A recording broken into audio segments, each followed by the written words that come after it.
पिछले व्याख्यान में हमारा संधि प्रकरण चल रहा था। संधि प्रकरण के अंतर्गत हमने यण संधि, अयादि संधि पर विस्तार से व्याख्यान दिया। आज हम अच प्रकरण के अंतर्गत गुण जो संधि है, जो तीसरे नंबर की है, वहां से प्रारंभ करेंगे। सूत्र कह रहा है कि आदेंग गुण, इसका अर्थ है कि ए और एंग गुण संज्ञक होते हैं। व्याख्या है कि अत और एंग माने कि एंग से तात्पर्य कि ए और ओ की गुण संज्ञा होती है। अत में ए से परे तय है, इसलिए केवल हर्ष एकार का ग्रहण होगा। अगला जो सूत्र आता है कि तपरस्य तत्कालस्य, अर्थ है कि तपर के द्वारा तत्काल की ही संज्ञा होती है। व्याख्या, जिस स्वर से परे तकार हो या तकार से परे जो स्वर हो, वह केवल उसी काल वाले स्वर का ग्रहण करता है जो सूत्र में उच्चारित है। जैसे अत में ऐसे परे तकार है, इसलिए केवल हर्स्व एकार का ही ग्रहण होगा। यदि ऐसे परे तय न हो तो अणु उदित श्रवणस्य चा प्रत्यय सूत्र के बल पर दीर्घ और प्लुप्त आकार का ही ग्रहण होता। अगला जो सूत्र आता है कि आदगुण है। ये सूत्र कह रहा है कि अवर्ण पश्चात, अवर्ण के पश्चात के स्थान पर गुण आदेश होगा। व्याख्या है, अवर्ण से परे यदि अच प्रत्याहार हो तो पूर्व और पर दोनों स्वरों के स्थान पर गुण एकादेश हो जाता है। अवर्ण से हर्ष, दीर्घ आदि सभी आकारों का ग्रहण होगा। जैसे उदाहरण के लिए है उपेंद्र है, इसका संधि विच्छेद है कि उप प्लस इंद्र। दूसरा नंबर है गंगोदकम, तो इसका संधि विच्छेद है गंगा प्लस उद्गम। इन उदाहरणों में ऐसे परे ई होने पर दोनों के स्थान पर ए आदेश होता है। कहने का तात्पर्य है कि पूर्व में अवर्ण हो, बाद में ई वर्ण हो, तो ए प्लस ई वर्ण दोनों के स्थान पर ए आदेश हो जाता है, और आ से परे ऊ होने पर औ आ एक आदेश होता है। इसका भी कहने का तात्पर्य कि पूर्व में आवर्ण हो, बाद में उवर्ण हो, तो दोनों के स्थान पर गुण औ एक आदेश हो जाता है। सूत्र में यद्यपि अच होने परे होने पर कहा गया है, परंतु वस्तुतः यह नियम केवल ई, उ, री और ली अर्थात इक परे होने पर ही लागू होता है, क्योंकि अ और आ से परे होने पर दीर्घ संधि होती है तथा एच परे होने पर वृद्धि संधि होती है, जिसका विवरण आगे दिया जाएगा। अब प्रश्न उठता है कि ए और ई के मेल होने पर ए गुण एकादेश क्यों हुआ? ए भी तो गुण संज्ञक है। इसका कारण यह है कि ए का स्थान कंठ है और ई का स्थान तालु, तो दोनों का मिलकर हुआ कंठ तालु। और ए का उच्चारण स्थान भी कंठ तालु, इसलिए ए आदेश हुआ। इसी प्रकार अ और उ के स्थान पर कंठोष्ठ ओ एक आदेश हो जाता है। अगला सूत्र आता है कि उपदेशे अनुनासिक इत है। इसकी वृत्ति में लिखा है कि उपदेशे अनुनासिको अच इत संज्ञक स्यात् है।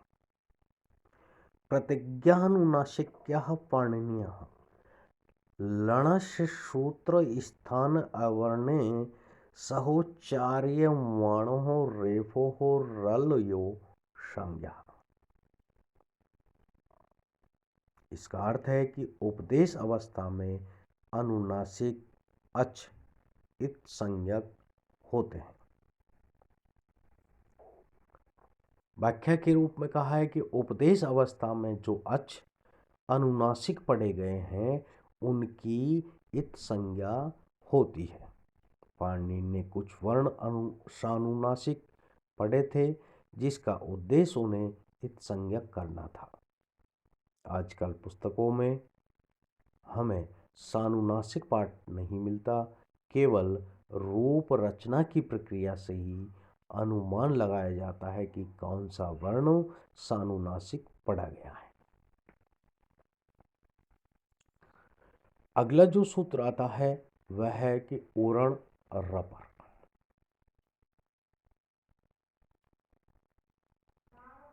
अर्थ है कि री वर्ण के स्थान पर अण रेपरक आदेश होता है। व्याख्या माहेश्वरी सूत्रों में ह य व र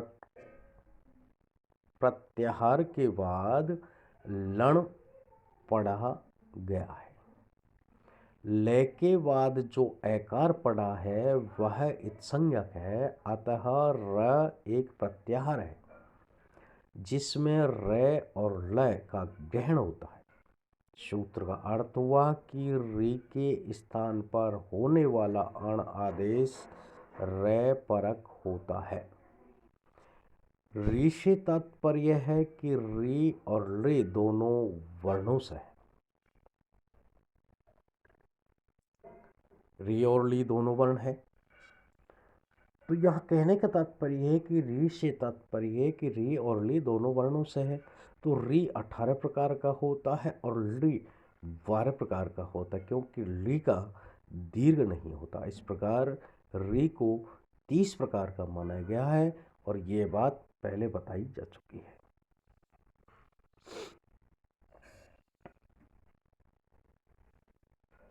जैसे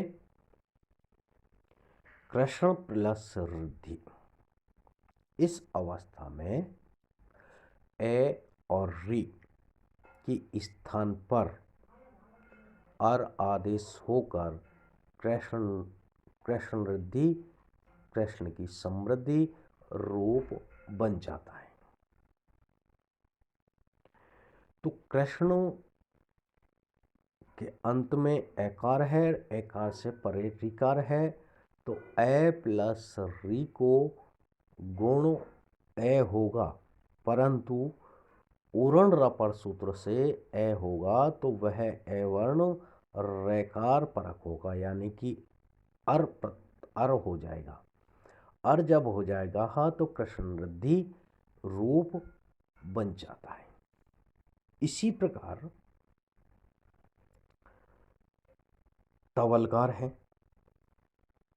तो तव प्लस लिकार, इस अवस्था में ए और ली को का के स्थान पर ए होगा तो वह ले परक होगा, तो यानी कि अल एक आदेश होकर तवलकार रूप बन जाता है। वास्तव तवलकार कोई व्यवहार में प्रयोग होने वाला शब्द नहीं, केवल शास्त्र की क्रिया को समझने के लिए उदाहरण दिया है। ली का प्रयोग संस्कृत साहित्य में अत्यल्प है।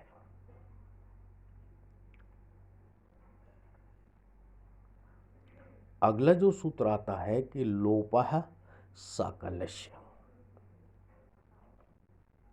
अर्थ है कि साकल्य मुनि के मत से यकार और वकार का विकल्प से लोप हो जाता है। व्याख्या: यदि पदांत यकार और वकार से पूर्व अवर्ण हो और परे अस प्रत्याहार का कोई वर्ण हो तो यकार और वकार का विकल्प से लोप हो जाता है। यह लोप साकल्य मुनि के मतानुसार होता है, पाणिनि के मत से नहीं। अतः यहाँ विकल्प है, यानी कि एक स्थान पर होना, एक स्थान पर नहीं होना।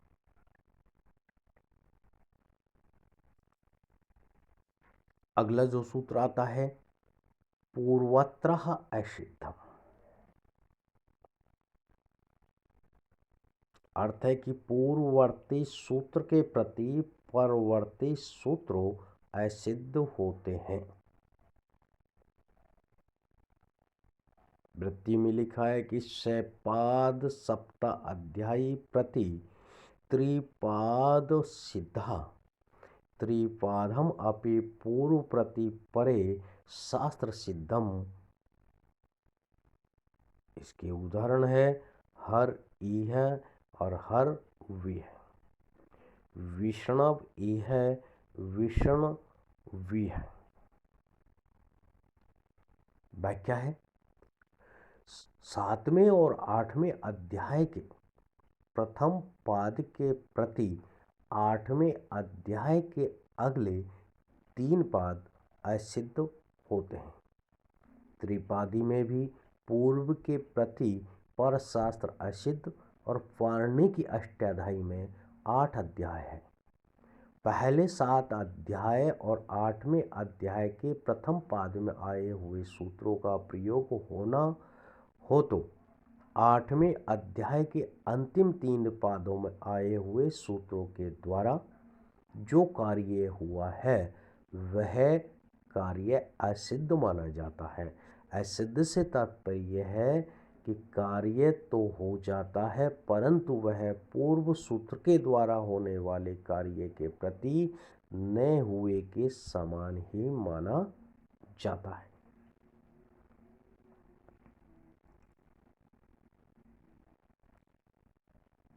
उदाहरण के लिए इन्होंने दिया है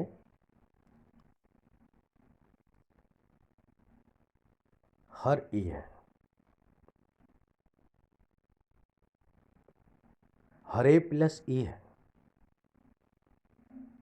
में एचो अवयव सूत्र से एक स्थान पर अय आदेश होकर स्थिति हुई हर य प्लस ई है। यहाँ य से पूर्व अवर्ण है और परे अस प्रत्याहार का वर्ण इकार है। अतः लोप साकल्य सूत्र से यकार का विकल्प से लोप प्राप्त हुआ, तब स्थिति हुई हर प्लस ई है। अब यहाँ आद्गुण सूत्र से अ और ई को गुण एकादेश प्राप्त होता है, परंतु आद्गुण सूत्र की संख्या है 6 1 87 और लोप साकल्य सूत्र की संख्या है 8 3 19। अर्थात यह सूत्र त्रिपादी का है, इसलिए आद्गुण के प्रति लोप साकल्य से सूत्र असिद्ध हुआ। अर्थात इस सूत्र के द्वारा जो यकार का लोप हुआ है वह न हुए के समान माना जाएगा, इसीलिए आद्गुण सूत्र की प्राप्ति नहीं होगी और ए तथा ई के स्थान पर गुण संधि नहीं होगी। इसीलिए हर यह यही रूप रहेगा, क्योंकि ये का विकल्प से लोप हुआ है और जहाँ विकल्प से लोप नहीं होगा वहाँ हर ई है बनेगा। इसी प्रकार विषण ई है और विषण वी है रूप सिद्ध हो जाएगा। इसको और थोड़ा सा समझने के लिए बताया है कि 8वें अध्याय के पिछले 3 पाद अपने इस वैशिष्ट्य के कारण पृथक महत्व रखते हैं, इसलिए ये त्रिपादी के नाम से प्रसिद्ध है। त्रिपादी में भी पूर्व सूत्र के प्रति पर सूत्र असिद्ध माना जाता है। यहाँ ये स्पष्ट किया। हरे प्लस एम एचो बाय सूत्र से, यह हमने आपको बता ही दिया है कि पाणिनि की अष्टाध्यायी यानी कि व्याकरण 8 अध्यायों में विभक्त है। तो यह कहने का तात्पर्य है कि प्रथम अध्याय से लेकर के 8वें अध्याय के प्रथम पाद तक सूत्र सिद्ध हैं, और इसके बाद आने वाले 3 जो पाद हैं 8वें अध्याय के, वो पूर्व वालों से असिद्ध हो जाते हैं। इस प्रकार वो उसको दिखाई नहीं देता, और दिखाई नहीं जब देता है तो ये ऐसे कार्य हो जाता है। आज का यहाँ जो गुण संधि है वह पूर्ण होती है।